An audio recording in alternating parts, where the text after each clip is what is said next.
Dear Italian colleagues, buongiorno. My name is Laurent Vinson. I'm the director of the Laboratories Division in Cofrac, the French accreditation body, and the current EA Laboratory Committee chair. Hello, my name is Stéphanie Riss. I'm an accreditation manager in the construction electricity division of Cofrac's laboratories section, in charge of the testing laboratories in asbestos. It's a pleasure for us to participate to the 2022 Accreditation Congress for Accredited Testing Laboratories and Team Leaders. We will make you a presentation of a new testing scheme of accreditation recently developed by Cofrac, involving for the first time in France an artificial intelligence, or AI, as it's commonly named. We will begin by the context of this application and the challenges we had to face while developing this new scheme. We will also tell you how this development was carried out in Cofrac. And to conclude, we will present you a few prospects regarding accreditation of testing schemes involving AI.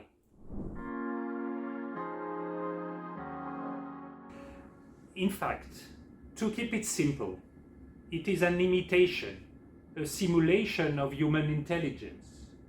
Okay, so why would we want to imitate human intelligence? First, to improve the processes by avoiding human errors or failures and thus gaining reliability.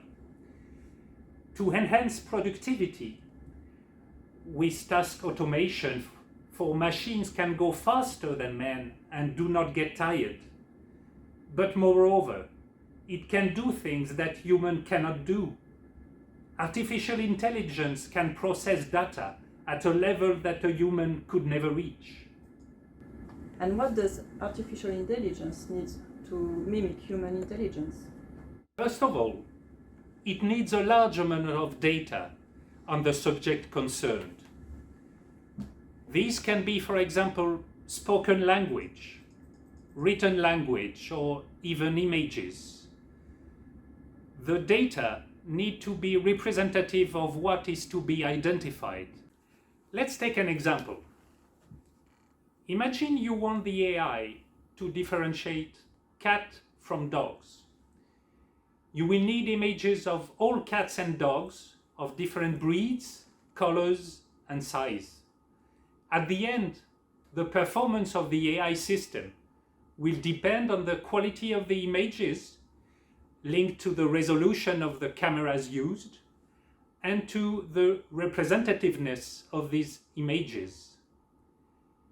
It also needs computing power to process data. Everyone understands the importance of the hardware used and of its performance in processing data. And finally, it needs algorithms and neural network layers. In fact, they consist of sequences of instructions leading to a given result by following a sequence of steps with decision-making diagrams, like for a cooking recipe. There are different learning methods, as some have more visual memory than others. Like for everyone, the AI has its own techniques to learn, with their advantages and disadvantages. Therefore, the choice of the algorithms is very important. For example, you may indicate that cats and dogs have 4 legs. Consequently, an animal with 2 legs will not be identified as a dog or a cat, but a fox, yes, if it is the only criteria. Another learning method is to provide the AI with a lot of pictures of cats and dogs to identify them and let the AI system make its own learning scheme.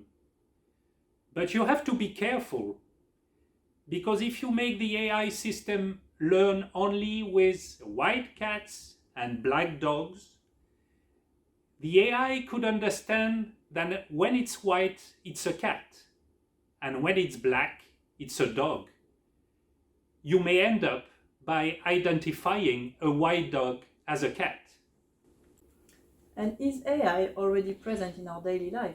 And if so, where can we find it? Yes, of course. It is used, for example, for predicting your purchase intentions and in interactions with online customer services like chatbots. But we have to go step by step with this technology because it remains fragile. Indeed, AI systems can evolve throughout their lives with drift and performance degradations. Therefore, we need to define principles to control these systems, and it goes through regulations and standardization. Regulations are already in discussion. It should allow to have a trusted AI, especially for high-risk systems, which is already in place in many fields, such as the autonomous cars, aeronautics or space, and medical devices. Standardization is also in progress and should be effective by 2025. This should address the AI quality management system and the associated risk management system.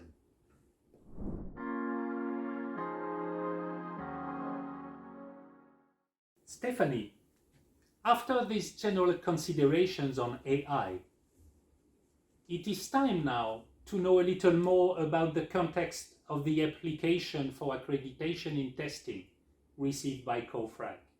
Okay, so let's understand a bit more about the request of our client and the context of his application. Our client is a laboratory which tests samples for asbestos identification, already accredited for that activity. In France, the regulation is in place for this field since 1996. Various regulations are in place and evolved in 2011 and 2012 for air sampling and filters testing. And the other regulation that is in place evolved in 2019 for bulk material testing. Currently, we have 70 laboratories accredited for asbestos testing in all fields. They are all accredited according to French regulation, as this is mandatory. The applicant's request was therefore part of a regulatory framework, but also of a project to improve asbestos treatment that the competent authorities support.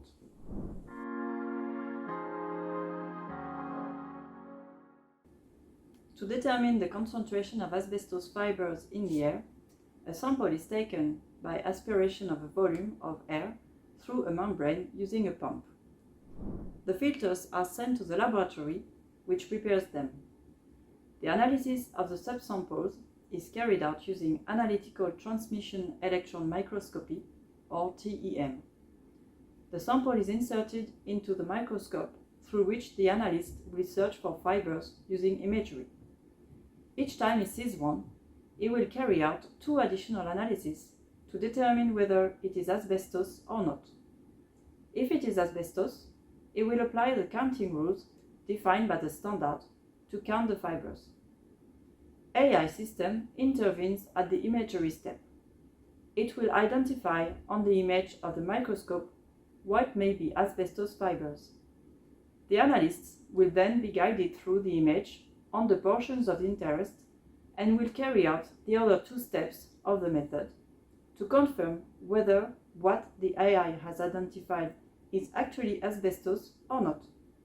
In the end, the AI will only conclude on the analysis if there are no fibers.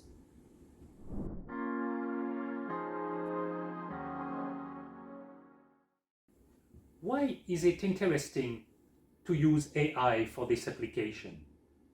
Well, in fact, it turns out that almost 70% of the samples do not contain asbestos, which is good for us. Therefore, with the classical method, the human being is mobilized without added value to analyze these negative samples, and the analysis times are long. The objective of using AI in this context is to focus the time spent by the human to the fiber detection part and automatically sort the samples that may contain asbestos fibers from those which do not contain them and therefore do not require counting. Thus, it allows to reduce analysis time, the assistance of the AI allowing to go faster than an operator, and focus analyst skills on positive samples of real interest. How does it work? Well, in this case, AI works with a transmission electron microscope control interface, a high-definition image acquisition system, and an image processing system. From these images, the AI system interprets and gives its absence-presence results.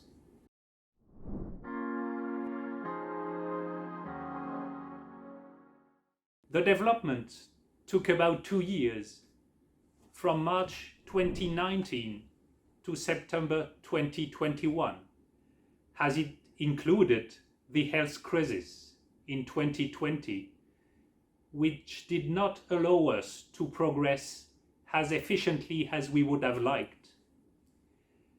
We also had to obtain the agreement of the competent authorities, the French Ministry of Labour, to include this AI system as part of the regulatory scheme. This took about 6 months already, even if we did not wait for the approval to investigate on the feasibility of the analysis. We identified during this stage that some AI systems were already involved in some medical examinations through the use of automats for reading slides or blood smears. It used the same configuration as the system for asbestos testing, except that these AI systems were closed systems validated by the manufacturers.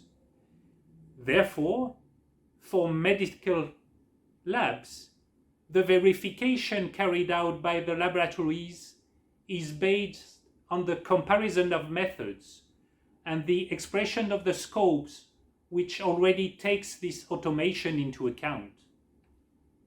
For our case, we had to verify ourselves the validity of the use of AI. Therefore, we had to find an expert in this field who will help us to identify the critical points and adapt the methods of instruction and expression of the scope if necessary. We had several leads to find an AI expert, from a university in Australia with a manufacturer of automated microscopy systems for asbestos, manufacturers side imaging in the medical testing section, and we finally find an expert in a French reference laboratory. This expert was a big help for us and drew our attention on the critical points, which were the image database and how the algorithms were managed by the laboratory. He warned us on the evolution of the systems, which could lead to instruct this demand as flexible scope. Considering the risk of deviations from the AI system, we decided to instruct this initial request as a fixed scope, therefore excluding flexibility and evolution of the AI system. At Cofrac, flexibility of our scopes is explained in our document Lab Ref 08. We have different levels of flexibility. For fixed scope, the laboratory cannot modify its method between two Cofrac assessments and has to go through an extension of its scope to implement a technical modification of its test. For flexible scope, the laboratory is allowed between two assessments to implement new or revised methods or modify its test methods, but this depends on the level of flexibility defined in the scope of accreditation that has been granted. In our case, we maintain the flexibility on the standard methods for which the laboratory was already accredited, and instructed the accreditation request for AI as fixed scope. So, in terms of the evaluation method, the expertise of the validation of the AI system was necessary. A scoping meeting was organized with the expert, the laboratory, and Cofrac, so that the expert could understand the expectations of the lab and that the lab understands the expectations of the expert. We also decided to pair the expert in AI with a technical assessor for asbestos testing in order for them to have the full understanding of the testing method. As the expert is not fully trained like a technical assessor, he also had to be accompanied by an observer. We chose this observer for his knowledge in information systems. We then presented the development and the scope we agreed with the lab to our commission of experts for validation. Some adjustments were made to the expression of the scope, but the scheme was validated overall. We could then carry out the expertise prior to the on-site assessment. We then planned for 3 days for expertise, which was a documentary evaluation. We examined for this expertise the validation procedure of the laboratory, the process of management of the flexibility of the scope, validation results and conclusions, and the process of qualification of personnel for this particular technique. The on-site assessment was carried out on 1.5 days for each assessor. The laboratory was accredited for the first part of its project in November 2021, which means that the scheme has been open to accreditation since December 2021. Once this instruction was completed, the laboratory asked for accreditation of the other part of its project, which was bulk material testing. It is now accredited for the main part of its activities in asbestos.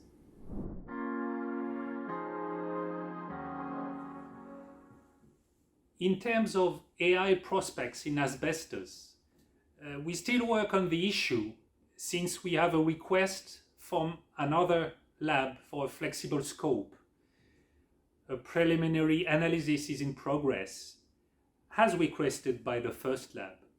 This request for flexibility is completely irrelevant, since the desire of the lab will be for the AI system to increase their learning by enriching their image databases, using more powerful algorithms or neural networks. The market is evolving rapidly in this domain, but also by using more efficient sensors. Therefore, several sources of evolution of the AI system which will require flexibility. This would allow them to improve the performance of the AI systems, particularly for reducing the rate of false positives. However, this flexibility is to be mastered. So, it is necessary to control the parameters that do not move, like the matrix, the characteristic, here the fibers, and the functionality of the AI, here the detection. Then identify what the labs wants to change among the AI system parameters that are influential factors. This needs to be expressed correctly in the scope of accreditation in order for us to control what the lab can develop as part of its scope. The lab will have to demonstrate that it masters the qualification and the validation of new version of the AI system, which requires greater expertise. And what about the other perspectives? We have already received several requests from other labs in the same field. To meet the need, we will have to recruit another AI expert, which is not so easy. Potentially, other technical fields could be interested by an accreditation of laboratory activities using AI, like for instance, for more efficient and faster characterization of nanoparticles or medical imaging. What was a first-time application of AI in testing will become more common in the future, and if we follow a step-by-step approach, accreditation appears to be the adequate tool to get over the potential reluctance of the use of AI in testing and provide confidence to all involved parties on the validity of the final results.